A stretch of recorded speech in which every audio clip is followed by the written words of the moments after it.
Make LLM API calls reliable under bad networks.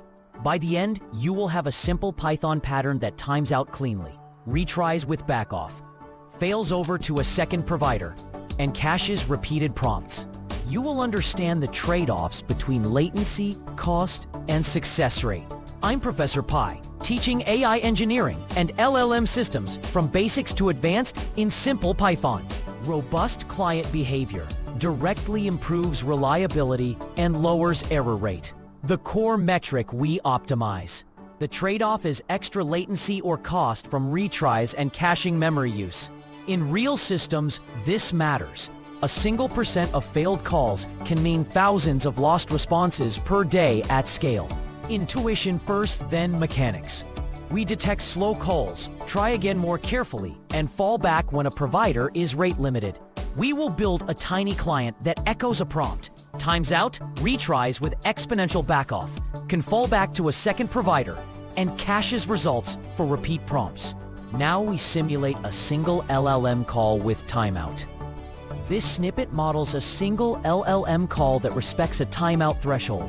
It keeps the user text in a variable called prompt, and it models timeout as the maximum allowed latency in milliseconds.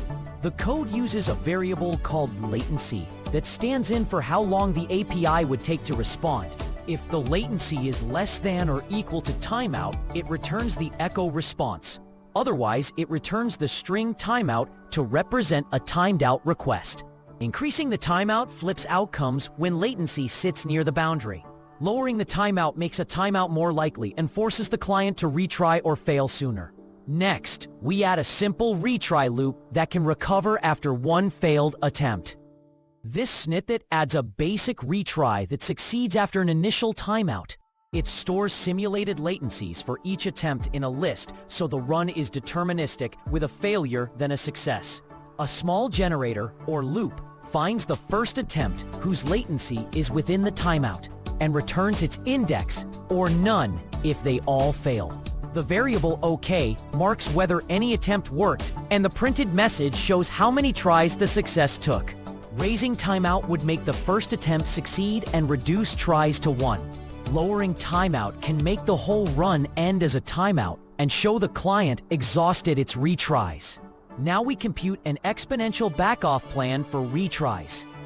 This snippet computes an exponential backoff schedule and the resulting attempt count. Two variables define the policy: base delay and factor. Each retry waits longer by multiplying the previous delay by the factor. The code models how many attempts fail before success with a fails variable. So tries equals fails plus 1. The snippet lists the delays in millisecond scale and rounds them for readability, so you can see the exact wait plan. Increasing the factor stretches waits and eases pressure on a rate-limited service.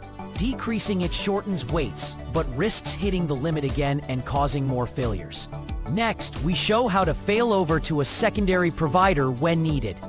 This snippet demonstrates fallback to a secondary provider on retriable status codes. It uses a small dictionary of mock HTTP-like status results, where 429 means rate limited and 200 means success.